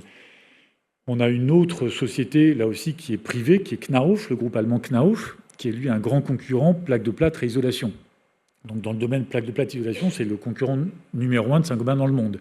Et on le retrouve partout. Donc ils sont plus forts que Saint-Gobain en Allemagne, on est plus fort qu'en France. On est beaucoup plus fort qu'en Inde, mais historiquement, ils sont en Iran, on n'est pas allé en Iran. Ils étaient plus forts que Saint-Gobain dans d'autres géographies. Donc voilà, il y a, ça c'est un concurrent mondial, et on se retrouve sur quasiment toutes les géographies, et avec des tailles relatives. Donc voilà un peu pour le panorama. Donc, des groupes cotés pour certains, des groupes américains, ou Sika, le groupe suisse, des groupes familiaux pour d'autres, beaucoup de concurrents familiaux régionaux sur des géographies, qui nous permettent de faire des acquisitions. Cemix, que j'évoquais tout à l'heure, qu'on a acheté 800 millions de dollars, c'était le leader des mortiers et des enduits de façade au Mexique. Une très belle société, mais qui n'était que Mexique, et puis après quelques pays d'Amérique centrale, Honduras, Guatemala. Donc on l'a acheté, et on est numéro 1 maintenant. Les avantages de Saint-Gobain, c'est plusieurs choses. D'une part, sur le terrain, une largeur de gamme. C'est-à-dire que, vous voyez, par exemple, par rapport à Sika, qui a longtemps été considéré comme la référence absolue de la chimie de la construction, au 3e trimestre, c'est le dernier chiffre publié, nous avons fait 3 points de mieux de croissance interne que Sika. Sika était à -1, on était à plus 2,6. Alors il y a plein de raisons pour ça, mais c'est probablement que on a de la chimie de la construction qui est tirée par des solutions de façade extérieure. Quand sur un grand chantier au Vietnam, on va prendre... On fait le vitrage de l'aéroport et puis les adjuvants béton de la piste de décollage. Donc, il y a des effets comme ça d'entraînement de l'un et de l'autre. Mais donc, c'est très souvent la largeur de gamme et on joue au bon sens du terme de ça parce que de plus en plus dans la construction, c'est pas nous qui poussons le sujet, ce sont les clients qui sont demandeurs. Ils ont besoin qu'on leur apporte de la productivité, de la performance, durabilité, bas carbone. Et ce n'est pas en additionnant des produits isolément. Un mur, il ne tient pas tout seul. Une plaque de plâtre, elle est forcément avec une cloison d'isolation derrière, avec des profilés métalliques, avec un plafond qui arrive à 90 degrés. Si on peut dire, moi, on s'occupe de tout ça. J'avais un client en Floride qui disait, si j'achète le plafond à Armstrong, le profilé métallique à un deuxième, et puis la plaque de plâtre à CertainTeed, si ensuite je la moisissure à l'intérieur, chacun va se renvoyer la balle. Si j'achète tout ça à Saint-Gobain, parce que vous le fournissez, si j'ai un problème, je vous le renvoie et vous me résolvez le problème. Donc cette largeur de gamme, elle est demandée par nos clients pour avancer plus vite en productivité, puis surtout avoir plus de performances garanties, puisque partout, on a le DPE avant, après, sur le résidentiel, mais c'est vrai dans tout un tas d'autres domaines. Donc largeur de gamme. Deuxièmement, profondeur d'innovation. Je pense que, je mets un exemple en tête, Saint-Gobain a été le pionnier sur toutes les premières mondiales de verre bas carbone. On était les premiers au monde à faire une production zéro carbone de vitrage et les premiers à lancer en Europe et maintenant en Inde et en Asie du verre bas carbone. On a été les premiers au monde à passer à une production zéro carbone de plaques de plâtre en passant du gaz à l'électrique. Donc on l'a fait en Norvège et maintenant on le fait au Canada. Donc on était les premiers au monde en Norvège et maintenant on est à nouveau les premiers sur l'Amérique du Nord. Donc innovation notamment sur la sustainability parce que quand vous avez une suite complète, un peu comme Microsoft vous offre le Word, le Excel, le PowerPoint, Saint-Gobain vous offre le bas carbone, la laine de verre, la plaque de plâtre et le vitrage. Donc c'est ça, moi, les deux grands sujets qui me viennent à l'esprit. Largeur de gamme, profondeur d'innovation. Et puis peut-être le troisième sujet, c'est que fondamentalement tout ça est réalisé par des équipes, des femmes et des hommes. Et j'ai la prétention de croire que les talents de Saint-Gobain sont très souvent ceux qui donnent le là sur le marché. On a des équipes très engagées et avec une expérience très forte. Notre patron indien, Saint-Gobain est numéro 1 dans toutes ses lignes de métier en Inde, il a passé 45 ans chez Saint-Gobain. Donc ce n'est pas un mercenaire qui est venu pendant 2 ans, qui venait d'un concurrent, qui ensuite va vendre des pop-corn. Non, il s'est engagé pendant 45 ans chez Saint-Gobain. Donc je pense que l'expérience, la richesse, évidemment le partage de bonnes pratiques dans les équipes de Saint-Gobain qu'on fait grandir, mais ça, c'est une force de Saint-Gobain. Et je crois qu'il n'y a pas beaucoup de groupes au monde, dans notre univers, voire dans d'autres secteurs, qui peuvent se targuer d'avoir 90% de leurs dirigeants de pays qui sont des natifs de leur pays. Donc c'est un Danois, c'est un Allemand, c'est un Anglais, c'est un Suisse en Suisse. C'est une Indonésienne en Indonésie qui était là lundi soir et qui a fait venir des grands clients d'Indonésie. Bon, elle a fait l'effort de venir et elle avait suffisamment d'intimité avec ses clients parce qu'elle a plus d'intimité avec ses clients en étant indonésienne que moi depuis Paris. Donc ça, c'est une richesse de Saint-Gobain qu'il faut naturellement toujours entretenir, mais je pense que la qualité des équipes de Saint-Gobain, je suis évidemment jugé parti, mais c'est aussi un facteur de différenciation. Voilà, enfin, on pourrait en trouver beaucoup d'autres, mais je crois que ces grands paramètres-là sont importants. Il y avait une question de monsieur. Monsieur, oui. Monsieur Bazin, je tiens tout d'abord à vous féliciter sur votre moyen de communiquer avec les actionnaires. Vous nous expliqué, ou pour certains, vous avez donné votre plan stratégique, qui est clairement défini et qui a fait la richesse de Saint-Gobain dans les dernières années, votre réorganisation, mais aussi, et il faut le dire, d'avoir eu un développement international. Et à ce sujet, félicitations pour la France, qui a su se développer par ailleurs. Pour ce qui est des actionnaires, vous êtes loin d'être absents. Et effectivement, vos événements à la Tour Saint-Gobain, qui nous permet soit de visiter votre showroom au rez-de-chaussée ou d'avoir des conférences très intéressantes avec quelqu'un qui a aussi construit Saint-Gobain, je parle du monsieur du Collège de France. Et pour terminer, effectivement, vous avez raison. L'argent, il faut l'investir pour continuer le développement. Et effectivement, votre réunion, elle était bien là pour le business de l'entreprise. Félicitations. Bah écoutez, merci. Donc Merci, je prends ça plus comme un commentaire et des félicitations qu'une question. Bah écoutez, merci. Et pour finir, vous avez parlé, la seule chose, le seul grief, il y a moins de visites de sites. Et j'ai le souvenir d'une usine de Saint-Gobain vitrage, où à l'époque, le Nissan Qashqai, vous étiez le seul à savoir le produire. Alors, Par ailleurs, concernant votre stratégie, il y a certaines activités que vous enlevez puisque ce n'est pas dans le plan stratégique. Alors c'est vrai que moi j'ai en mémoire de manière historique Pont-à-Mousson. Je crois que vous avez fait là un arbitrage, garder certaines activités et d'autres plus rentables comme les fonds d'ornement. Mais c'est une information que j'aimerais vérifier. Merci pour vos réponses. Merci beaucoup pour vos commentaires et merci pour votre question. C'est toujours important de se poser en permanence la question, pas tous les matins, mais avec des questions importantes que nous partageons et discutons au conseil d'administration. C'est quoi le bon périmètre de Saint-Gobain et en quoi Saint-Gobain est le bon manager propriétaire de telle ou telle activité? Parce qu'on a le devoir aussi de s'assurer qu'on n'abîme pas des activités et que s'il y a des meilleurs actionnaires, des meilleurs propriétaires, c'est eux qui font fructifier des activités. Donc, Pont-à-Mousson, nous avons vendu l'année dernière l'activité de descente de tuyaux de fonte pour le bâtiment. Ce n'est pas une activité sur laquelle on avait justement des synergies évidentes avec le reste de l'offre du groupe. Et donc, on a pris la décision de le vendre. Moi, je n'ai jamais fait mystère du fait que Saint-Gobain, vis-à-vis de Pont-à-Mousson, n'est pas forcément un actionnaire à très long terme le plus pertinent. Et donc, il y a des réflexions stratégiques au ça. Est-ce que c'est au cœur de la stratégie du groupe? La réponse est non. Est-ce que pour autant, il y a des projets d'évolution stratégique aujourd'hui? La réponse est non. Est-ce qu'on arrête d'investir dans Pont-à-Mousson? Non. Donc on fait tout ce qu'il faut pour continuer à améliorer la productivité et la croissance de Pont-à-Mousson, mais ce n'est pas au cœur du sujet de la construction durable, puisqu'on est sur les marchés de l'eau. Et un exemple, moi, qui me vient toujours à l'esprit, c'est que nous avons un haut fourneau. Nous avons 100 usines de plaques de plâtre. Donc, quand il y a une usine qui a besoin d'apprendre d'une autre dans la plaque de plâtre, on leur dit, voilà, tu es numéro 35 sur la consommation d'eau, 38 sur la productivité, 12 sur la vitesse de ligne, voilà comment tu t'améliores. Dans la sidérurgie, avec un au fourneau, moi, je n'ai pas beaucoup de savoir-faire pour leur dire, voilà comment apprendre. Donc, c'est un exemple technologique qui montre qu'on n'est pas forcément, par rapport à quelqu'un qui aurait 5, 6, 8 au fourneau ou autre technologie. Donc voilà, il faut en permanence avoir ces réflexions stratégiques, mais Pont-à-Mousson est une activité qui va bien, qui est rentable, qu'on continue d'améliorer en termes d'efforts de productivité et de présence commerciale. Et donc aujourd'hui, il n'y a pas de projet particulier, mais on est en devoir, sans tabou, de revisiter ces questions-là à intervalles réguliers. Et j'ai pris bonne note de votre point sur les visites de sites. Il y avait une question là. Oui, bonjour. Il est remarquable la façon dont vous avez fait pivoter ce groupe qui est quand même un mastodonte en sortant de certains secteurs, genre la paire, pour entrer dans des secteurs plus rénovateurs comme la chimie de construction.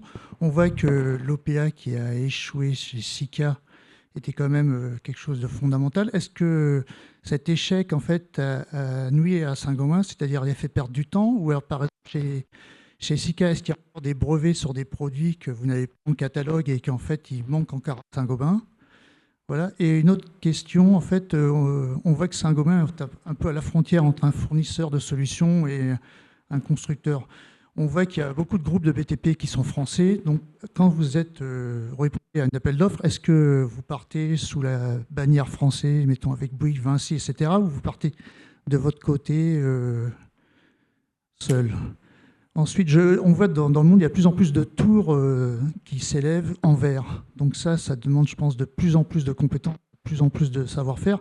Est-ce que ça devient de plus en plus compliqué de gagner des dizaines de mètres sur des tours qui montent à 1 kilomètre? Et dernière question, en fait, il y a de plus en plus d'ossature en bois pour rehausser les bâtiments, que ce soit dans les villes.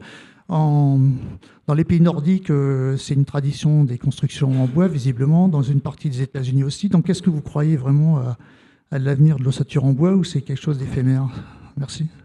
Merci. Alors, il y a Sika, donc, comme je l'ai évoqué tout à l'heure, c'est un très beau concurrent tiré par l'innovation, avec des performances financières très fortes et donc beaucoup d'ambition là-dessus. Je ne peux pas vous répondre précisément sur est-ce qu'il y a un brevet. Oui, il y a forcément des brevets ou des formulations de produits, mais fondamentalement, il n'y a pas d'incapacité pour nous ou d'obstacle pour continuer à croître, prendre des parts de marché, aller sur différents pays ou segments.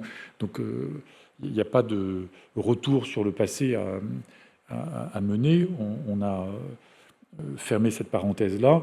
On a fait tout un tas d'acquisitions dans la chimie de la construction, Chryso, GCP, Fosroc. Donc, on a des très belles marques, des très belles technologies et une présence mondiale dans 75 pays. Donc, on a maintenant toutes les cartes en main, à la fois en termes de marque, de savoir-faire technologique, d'application et de présence géographique pour faire tout ce qu'il faut. À la fois en croissance interne, R&D, nouveaux investissements, et puis acquisition. Et par exemple, dans le développement géographique, on utilise aussi les sites industriels du groupe. J'ai un exemple en Inde. On a développé en 7 mois une 6e usine de Chryso, quand avant Chryso, qui était tout seul, avait mis 3 ou 4 ans pour faire une unité. Parce que là, on a libéré 600 mètres carrés dans une grosse usine de Saint-Gobain, on l'a mise là. On a fait la même chose dans une usine d'Isover en Finlande. Donc on utilise la présence géographique déjà très forte de Saint-Gobain pour dire, voilà, Chryso, GCP, vous avez les 900 000 usines du groupe à disposition et vous pouvez rajouter 600 mètres carrés pour aller faire du flooring, des solutions de sol, etc. Donc ça, on se développe très vite et il n'y a pas de... On a été les premiers, par exemple, au monde à faire du béton en argile, donc des adjuvants pour substituer complètement le ciment dans le béton, donc des blocs de béton en argile plutôt et avoir les premières cols-carrelages sans ciment. Et on l'a breveté. Donc Sika, après, est arrivé sur d'autres sujets. Donc non, il n'y a pas de contrainte et Sika est un très beau groupe et c'est bien d'avoir cette émulation, y compris en termes d'innovation. Avec les grands constructeurs français, alors nous sommes apporteurs de solutions, donc on discute avec les constructeurs, avec les prescripteurs, avec les architectes. On ne veut pas être constructeur nous-mêmes et on ne veut pas être en concurrence avec nos clients constructeurs. En revanche, oui, on a beaucoup de partenariats et on a la chance en France d'avoir un écosystème construction qui est très puissant. Les grands noms que vous évoquez, Vinci, Bouygues, Eiffage. Il se trouve que moi j'ai le bonheur d'être administrateur du groupe Vinci, donc c'est vrai que ça me met en prise directe avec leurs attentes, leurs exigences, et donc c'est intéressant, et vice-versa. Donc on a beaucoup de partenariats techniques et d'échanges sur tout un tas d'applications, que ce soit des bâtiments ou de l'infrastructure. Et on s'échange aussi des idées, des expériences sur des grandes géographies. Quand on est allé en Australie, c'est vrai que Vinci est présent en Australie, en Nouvelle-Zélande depuis pas mal d'années. Bon, moi, j'ai laissé traîner mes oreilles comme administrateur pour dire, tiens, ça se passe bien en Australie. Il y a d'autres groupes français, Veolia, Thales était présent en Australie. Il y a un petit Saint-Gobain en Australie. Bon, on y va. Donc il y a tous ces partages d'expériences et c'est bien d'y aller. Et j'étais content de voir que sur le TELT, vous voyez le tunnel Lyon-Turin, il y a du ciment Vicat avec des formulations adjuvants ou additifs Chryso, Saint-Gobain, et c'est Vinci et Eiffage qui sont à différents bouts du tunnel. Donc non, on essaye d'être français et on se connaît très bien et je crois qu'il y a beaucoup de respect mutuel avec toutes ces très très belles entreprises. oui, il y a de plus en plus de vitrage dans les tours, et nous, on est vraiment leader sur le produit qu'on appelle le Cool Light. Donc, c'est du verre de façade avec justement toutes les propriétés de contrôle solaire, de réflexion solaire, de préserver la chaleur à l'extérieur ou le froid quand il faut, pour avoir du beau confort dans les grandes tours de hauteur. Donc, on est très au contact des grands architectes, et il y a du vitrage dans les tours, et ça continue d'être une application de façade très importante pour le groupe. Et dans ces cas-là, c'est intéressant parce que dans les solutions, c'est l'architecte qui, le plus souvent, regarde la façade. Donc, c'est le premier produit parce qu'il faut imaginer le design, la couleur, comment ça s'inscrit dans le paysage de la Défense ou le tribunal de Paris là, que vous voyez qui dépasse. Il fallait choisir le bleu-gris du ciel parisien, et c'est du vert entièrement Saint-Gobain. Et après, ça permet de tirer dans le sillage de ce qu'on a gagné sur le vitrage. On dit à l'architecte, même si ce n'est pas tout de suite que vous passez la commande, on a la plaque de plâtre, on a les solutions acoustiques, on a les solutions de sol, on peut vous apporter un système complet de cloison. Donc, on utilise dans le non résidentiel. Et dernière question, sur les ossatures bois. Oui, on est présent dans le négoce bois et ossature bois, notamment par Point P, par Dispano. C'est une enseigne spécialisée, sœur, cousine de Point P, sur justement les charpentiers et la construction bois. C'est assez efficace en rénovation pour rehausser un étage, parce que finalement, on n'a pas à se préoccuper de est-ce qu'il faut refaire une structure plus adaptée en fondation. Et donc, ça a été très utile en Allemagne. On le voit de plus en plus en France. Donc oui, moi, j'y crois. Alors, on ne peut pas mettre 15 étages au-dessus, mais j'y crois. Et donc, c'est important d'être présent. Et ça fait partie... Souvent, vous m'entendez parfois en anglais de dire la stratégie de Saint-Gobain, c'est Light and Sustainable Construction. Donc, c'est la construction légère et durable.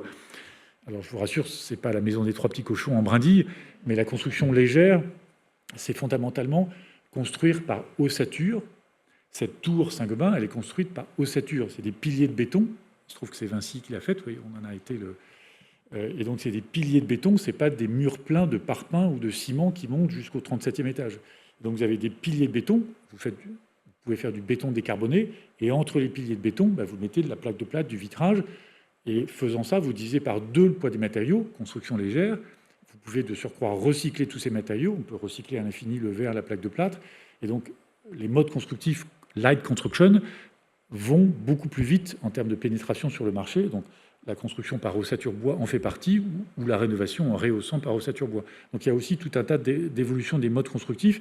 Moi, c'est la raison pour laquelle j'avais souhaité faire venir une architecte au conseil d'administration de Saint-Gobain. Donc, depuis 4 ans, une architecte au conseil d'administration de Saint-Gobain. On a des partenariats avec les écoles d'architecture et le centre de R&D de Saint-Gobain. Donc, il y a beaucoup d'évolutions de ces modes constructifs qui sont intéressants. Merci beaucoup. Une dernière question, je crois. Après, de toute façon, on pourra poursuivre au cocktail avec les équipes de Saint-Gobain. Monsieur, allez-y. Alors, ma question, bonsoir. Donc, merci pour cette présentation.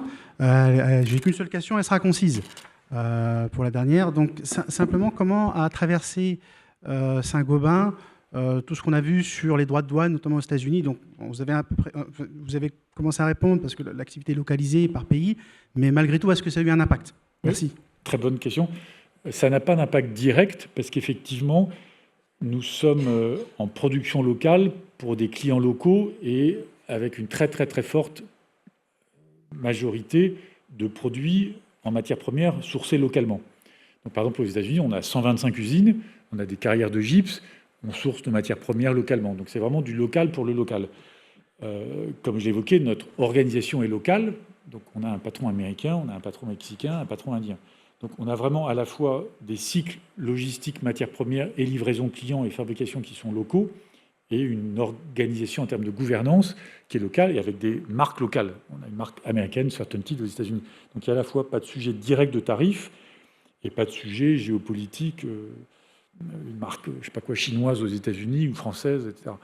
Pour vous donner un ordre de grandeur, on a moins de 1% de sourcing global qui vient de Chine dans le reste du monde.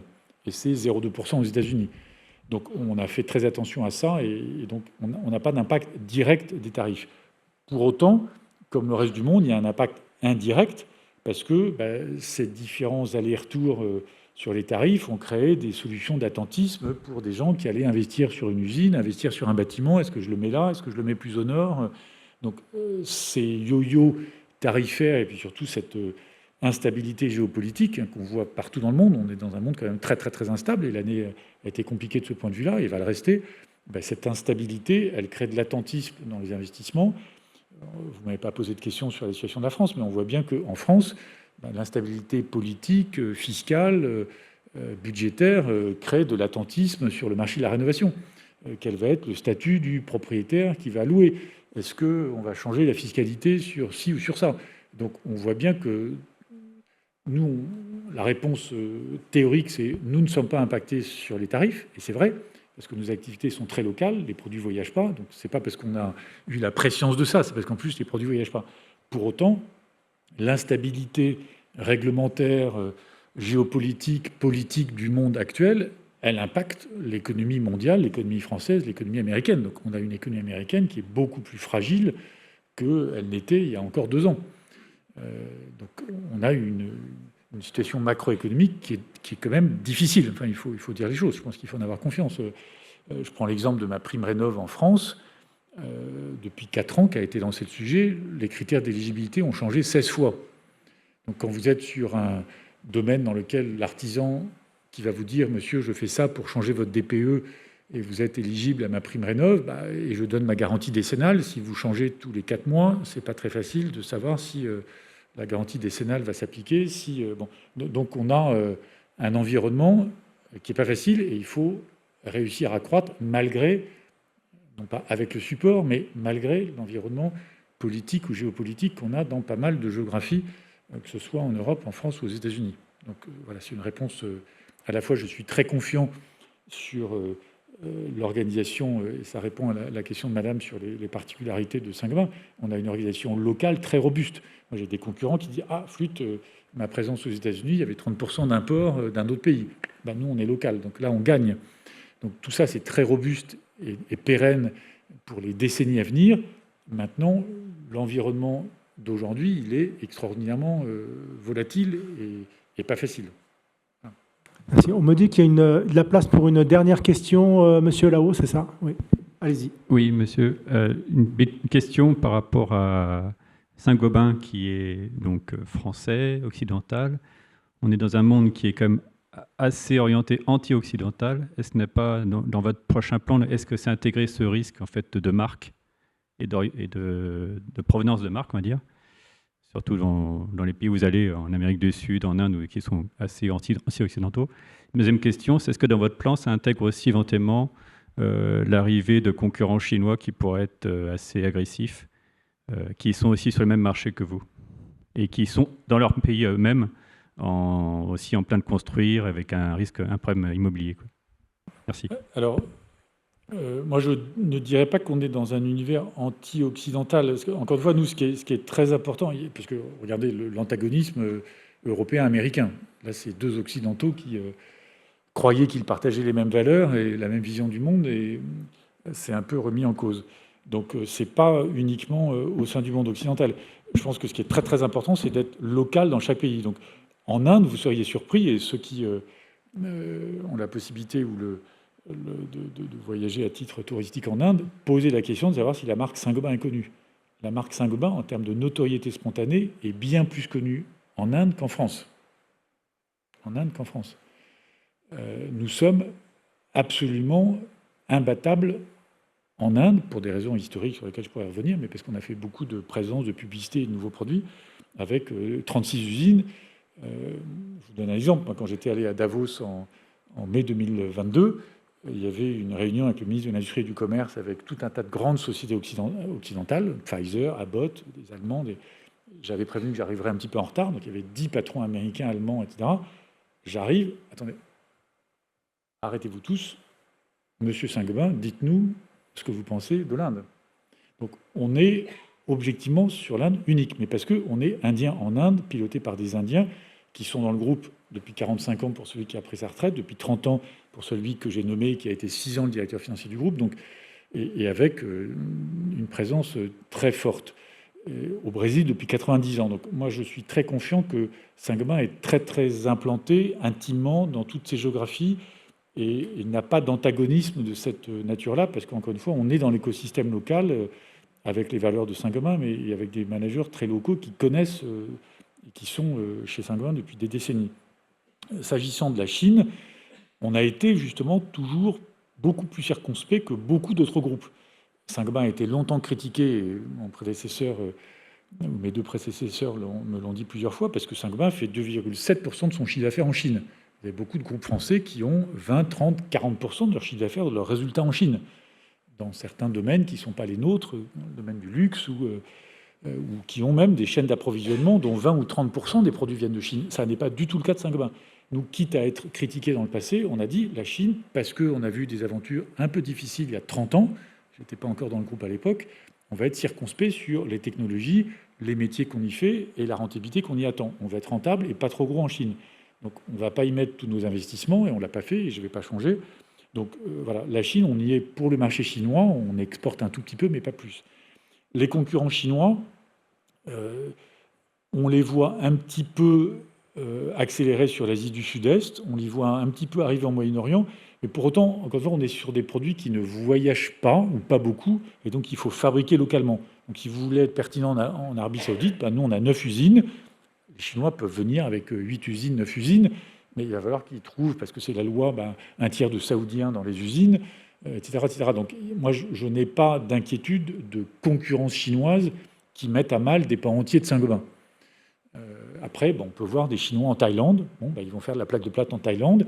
À charge pour nous d'avoir des investissements avec de l'ingénierie chinoise pour que le coût du CAPEX de l'investissement il soit bas coût plutôt qu'une technologie allemande en Thaïlande, parce qu'on va être en face de Chinois en Thaïlande avec des coûts d'investissement chinois. Donc c'est ce genre d'adaptation qu'il faut avoir sur notamment l'Asie du Sud-Est. L'Inde est un pays complètement protégé face aux Chinois, donc l'Inde a mis des barrières. Voilà. Il faut que l'Europe ait la clairvoyance et le courage de protéger son industrie vis-à-vis des Chinois. Sinon, ce sera un parc de loisirs, comme le disaient certains d'ici quelques années. Donc il faut faire très attention à protéger l'industrie européenne de dumping qu'on voit. C'est vrai que depuis quelque temps, pas tellement sur les produits Saint-Gobain, mais dans la mesure où il y a des barrières tarifaires américaines, vous avez tous lu que les exports chinois vers l'Europe ont augmenté de 15%. Donc ça, si on fait 15% tous les ans, ça veut dire que vous multipliez par 2, et donc ça veut dire que vous divisez par 2 l'industrie européenne en 6 ans. Donc il va falloir réagir assez vite. Mais aujourd'hui, Saint-Gobain, encore une fois, est à la fois très local, mais aussi sur des domaines qui sont pas... On n'est pas sur du spatial, on n'est pas sur des applications hyper stratégiques en termes de souveraineté. Moi, j'avais été interrogé aussi sur le logement aux États-Unis quand j'étais à Davos pendant l'inauguration, la semaine d'inauguration du président Trump. Le journaliste américain me dit « Ah là là, construction durable, ça disparaît. » Non, parce que la construction durable, ce sont des meilleurs bâtiments. Vous avez perdu votre toit parce qu'il y a une tempête, un ouragan, vous n'êtes pas remboursé par votre assureur si vous ne mettez pas un meilleur produit fabriqué par CertainTeed, la marque qui existe depuis 125 ans aux États-Unis, de Saint-Gobain. Donc voilà, c'est ça la construction durable, c'est un meilleur bâtiment. Si vous êtes le président de l'université de l'Oklahoma, vous n'allez pas attirer les meilleurs chercheurs, les meilleurs étudiants si vous avez une bibliothèque qui est toute noire et pas de verre agréable pour travailler à la lumière naturelle dans la bibliothèque ou un auditorium avec une acoustique correcte. Donc tout ça, c'est des meilleurs bâtiments. Et pour vous donner un exemple, il y a 25% d'écart de coût de loyer sur des bâtiments de bureaux aux États-Unis qui ont les certificats LEED. C'est un organisme un peu comme Bureau Veritas pour les certificats des bâtiments. Ils ont 25% de plus de valeur de loyer s'ils ont des performances énergétiques et environnementales plus correctes. Donc tout ça, ça reste aux États-Unis, la construction durable. Et en plus, il y a des besoins de logement dans les États démocrates comme dans les États républicains. Donc, ce n'est pas politique, ce n'est pas stratégique, il faut construire partout. Donc, voilà, le positionnement de Saint-Gobain, on est très local et moi, je n'ai pas d'inquiétude sur ce que vous évoquiez parce qu'on a été, je crois, assez dans l'anticipation et clairvoyant dans le passé. Je m'arrête là. Merci. Mais merci infiniment pour votre présence ce soir. Je vous souhaite de bonnes fêtes de fin d'année. Et nous nous voyons au cocktail. Voilà. Juste, je serai moi absent pendant 20-25 minutes parce que je dois aller rejoindre un groupe d'une trentaine d'étudiants d'école de commerce qui nous ont fait le plaisir de venir dans une salle et qui écoutaient la conférence, mais je crois qu'ils ont quelques questions à me poser, donc je vous rejoins juste après. Je vous propose qu'on se retrouve autour d'un verre dans la salle là-haut. N'oubliez pas les résultats de la tombola. Normalement, les noms seront affichés en haut également. Et vous pourrez donc retrouver les équipes du magazine Le Revenu ainsi que les équipes de Saint-Gobain aussi. Merci à tous.